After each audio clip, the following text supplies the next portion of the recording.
আপনি কি জমি কিনে বিপদে পড়ে গেছেন নাকি ভাবছেন বিপদে পড়ে যাবেন? আমাদের বাংলাদেশের প্রত্যেকটি সমাজেই দুটো জিনিস নিয়ে সবচাইতে বেশি বিরোধ। একটি হচ্ছে মাটি, অপরটি হচ্ছে বেটি।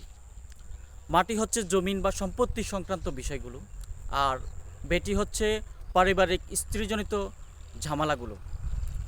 তো আমরা চলি মাটি নিয়েই অথবা জমি নিয়ে আলোচনা করি।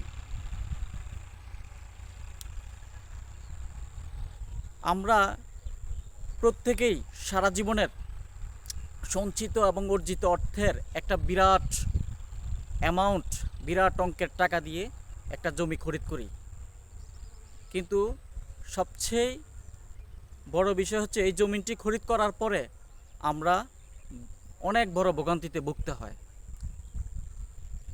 এই ভোগান্তিতে ভুগলে জমি কেনার পর এটা কি মেনে নেওয়া যায় বলেন? কখনোই মেনে নেওয়া যায় না। এই ভোগান্তিতে পড়ার একমাত্র সবচাইতে অন্যতম কারণ হচ্ছে জমি ক্রেতার, যিনি জমিটি খরিদ করেছেন। উনি জমি খরিদ করার সময় ওনার উচিত ছিল জমি সম্পর্কে ভালো জ্ঞান থাকলে জমির সমস্ত কাগজপত্র যাচাই বাছাই করা। যদি জমি সংক্রান্ত এত ভালো বোঝাপড়ার জ্ঞান একটু কম থাকে বা না থাকে, তাহলে একজন ভালো বোঝে এমন একজন সার্ভেয়ার অথবা ব্যান্টার অথবা অ্যাডভোকেট অথবা সমাজের কোনো একজন গুরুত্বপূর্ণ ব্যক্তিবর্গ যিনি এই বিষয়ে ভালো বোঝেন, ওনার সাথে ওনাদের সাথে আলোচনা সাপেক্ষে আপনি জমির কাগজপত্র যাচাই বাছাই করে আপনি জমিটি যদি খরিদ করতেন, তাহলে আজকে আর এই ভোগান্তির শিকার হতে হতো না। আমাদেরকে জমি কিনতে হলে কি কি বিষয়ের উপরে নজর রাখতে হবে সেই বিষয়গুলো তো আগে জানা থাকতে হবে, এবং সেই বিষয়গুলো জেনে আমরা পর্যালোচনা করতে হবে। জমি সংক্রান্ত বিষয়গুলো, যখন আপনি জমি কিনতে যাবেন তখন আপনি জমির সম্পূর্ণ সব কিছু হচ্ছে কাগজপত্র। যিনি বিক্রি করতেছেন, বিক্রি করতে আসছেন বা বিক্রি করবেন, ওনার কাগজপত্রের বৈধতা কতটুকু আছে, ওনার সম্পূর্ণ কাগজপত্র দেখবেন। প্রথমে উনি যদি দলিল মূলে মালিক হয়ে থাকে, ওনার দলিল দেখবেন। তারপরে দলিল মূলে মালিক হওয়ার পরে ওনার যে পেছনের ভায়া দলিলগুলো সেগুলো দেখবেন। ন্যূনতম জমির 25 বছরের মালিকানা দেখবেন। যদি সম্ভব হয় আরও পেছনে যায় দেখেন, 100 বছরের মালিকানা দেখেন। জমির ভায়া দলিল এক থেকে 10টাও হইতে পারে, আরও বেশি হইতে পারে, কম হইতে পারে। প্রত্যেকটা ভায়া দলিলের সাথে ক্রেতা বিক্রেতার সম্পর্ক, ক্রেতা বিক্রেতার মালিকানা ট্রান্সফার, হ্যাঁ, ক্রেতা বিক্রেতার সাথে যে একটা সম্পর্ক থাকার চেন অফ কমান্ডগুলো যেন ঠিক থাকে। প্রত্যেকটা জমির দাগ নাম্বার, খতিয়ান নাম্বার, মৌজার জেল নাম্বার, যেই দাগে জমি কিনছেন সেই দাগের টোটাল সম্পত্তির পরিমাণটা আপনাকে জানতে হবে। এগুলি যাচাই বাছাই করতে হবে। আর যদি সম্পত্তি ওয়ারিশি হয়, তাহলে খতিয়ান মূলে মালিক হয়, ওয়ারিশি হয়, তাহলে তার সেক্ষেত্রে খতিয়ান দেখতে হবে। খতিয়ান RS, BS, CS, SA খতিয়ান, হ্যাঁ, সিটি জরিপ, এগুলি সমস্ত জরিপগুলো আপনাকে দেখতে হবে। দেখার পরে আপনি যাচাই বাছাই সঠিকভাবে করতে পারবেন। তারপরে জমির আরও অনেক বিশেষণ আছে, যেমন জমি দলিল মূলে মালিক হওয়ার পরে ওনার নামে খাজনা আদায় করেছে কিনা, তারপরে খাজনা রসিদ বা উনি যে বিক্রি করতে আসছেন ওনার নামে সম্পূর্ণ খাজনা আছে কিনা, কোনো খাজনা বকেয়া আছে কিনা। তারপরে আপনার কি যে বলে জমির খাজনা সাথে জমি দলিল মূলে মালিক হওয়ার পর উনি যিনি বিক্রেতা উনি ওনার নামে খারিজ করেছে কিনা, খারিজ করছে কিনা সেটাও দেখতে হবে।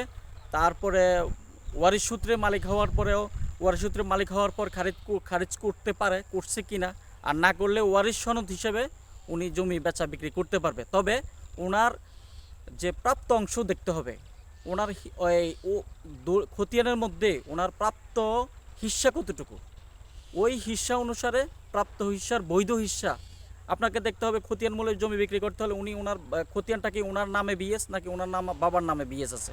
যদি ওনার বাবার নামে বিএস থাকে, তাহলে উনি ওনার বাবার অনুপস্থিতিতে জমি বিক্রি করবে, অবর্তমানে জমি বিক্রি করবে। ওনার বাবার ওয়ারিশ সনদপত্রের মাধ্যমে ওনাকে প্রমাণ করতে হবে ওনার বাবার উনি একজন যোগসূত্র অস্তিত্ব, যাকে বংশীয় অস্তিত্ব এবং যেটা কি বলে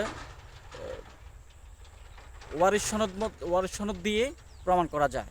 সেই ওয়ারিশ সনদ হিসাবে ফারাইজ করতে হবে, ফারাইজ করে দেখতে হবে উনি কতটুকু সম্পত্তির মালিকানা, আদৌ কি খতিয়ানের সম্পত্তির মালিকানা থেকে বেশ কম দিতেছে কিনা, কোন দাগে কতটুকু মালিকানা, টোটাল খতিয়ানে কতটুকু মালিকানা, হ্যাঁ এগুলি দেখতে হবে। তারপরে আবার পেছনের খতিয়ানগুলো ওনার বাবার মালিকানার বৈধতা দেখতে হবে। পেছনের খতিয়ানগুলো শুধুমাত্র খতিয়ান হয়ে গেছে নাকি পেছনের দলিল আছে, এর আগে কি সিএস রেকর্ডে কী আছে, আরএস রেকর্ডে কী আছে, এসএ রেকর্ডে কী আছে, হ্যাঁ বিএ সর্বশেষ বিএস রেকর্ড, এগুলি দেখতে হবে। তারপরে দেখতে হবে যিনি জমিটি বিক্রি করছেন ওই জমিটি তার দখলে আছেন কিনা। ওনার যদি দখলে থাকে জমি বিক্রয় করা চলে, যদি ওনার দখলে জমি না থাকে তাহলে ওই জমি বিক্রয় করা চলে না। যিনি করতে গিয়েছেন আমি মনে করি জমি খরিদ করবেন না। অনেক সময় দেখা গেছে জমি খুব তাড়াহুড়া করে বিক্রি করে ফেলে, এই ভাই অমুকে শুনলে হয়তো জমি রাখবে, অনেককে দিতেছি না রাগ করবে, পাশের জন খরিদ করার আছে, আপনি জমিটা কিনে ফেলেন, খুব হুটহাট লেনদেন করে জমি কিনে ফেলে। আপনারা এই সমস্ত জমি কিনবেন না। আপনি যার কাছ থেকে জমি কিনবেন সে দলিল মূলে মালিক হলে তার যে যে দলিলে মালিক হয়েছে ওই দলিলটা আপনি চেক করবেন, ওই দলিলটা সংগ্রহ করবেন, ওই দলিলটা চেক দিবেন যে উনি এই দলিলে আগে কোথাও জমি বিক্রি করেছে কিনা, আগে কারোর সাথে বিক্রয় চুক্তি আছে কিনা, আর আগে কারোর সাথে বায়না করেছে কিনা, একই জমি দুবারা বিক্রি হচ্ছে কিনা, এই জিনিসগুলো আমাদেরকে নজরে রাখতে হবে। তারপরে একজন সার্ভেয়ার দ্বারা দেখতে হবে, দেখা যাচ্ছে খতিয়ানে আছে মাত্র আপনার 10 শতক, জমিতে নকশায় আছে 9 শতক, অবস্থানে আছে 8 শতক। আপনি খতিয়ান